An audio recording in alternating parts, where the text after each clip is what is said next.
नमस्कार मित्रांनो, स्वागत आहे तुमचं आताच्या ब्रेकिंग न्यूजमध्ये।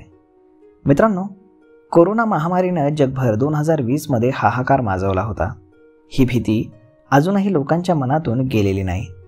त्या आठवणीनं अजूनही अनेकांना हादरा बसतो।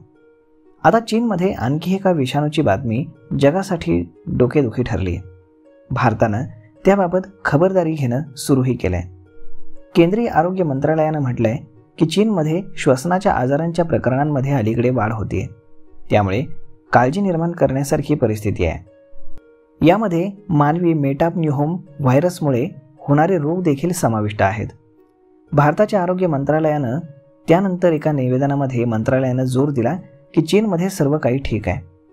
भारत श्वसन संक्रमणाचा प्रभावीपणे सामना करण्यासाठी पूर्णपणे तयार आहे।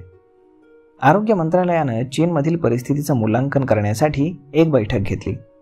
त्यानंतर आरोग्य मंत्रालयानं म्हटलंय की कोणत्याही संभाव्य धोक्याबद्दल जागरूक राहण्यासाठी जागतिक आरोग्य संघटना म्हणजेच WHO आणि इतर आंतरराष्ट्रीय संस्थांसोबत सहकार्य सुरू आहे। HMPV सारखे विषाणू भारतामध्ये आधीपासूनच प्रचलित आहेत आणि विद्यमान आरोग्य पायाभूत सुविधा कोणत्याही संभाव्य प्रकरणांना हाताळण्यासाठी सक्षम आहेत, असं मंत्रालयानं म्हटलंय।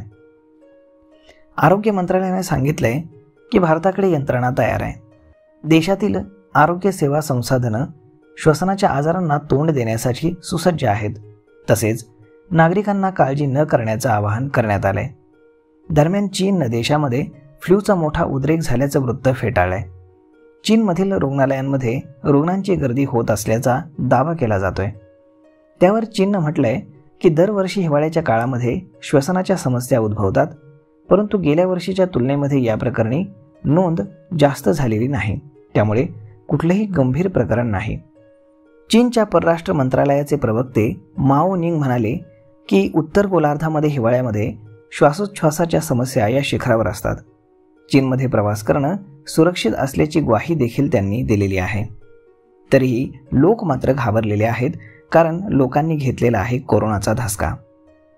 तर मग मित्रांनो, अशा पद्धतीनं सरकारने सांगितले की घाबरण्याची कुठलीही गरज नाही, परंतु काळजी घेणं गरजेचं आहे।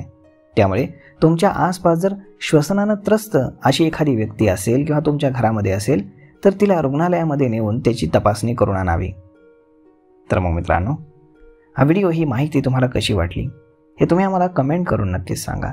आणि जर आवडली असेल तर आपल्या जवळच्या मित्रमंडळींसोबत देखील हा व्हिडिओ तुम्ही शेअर करायला विसरू नका। धन्यवाद।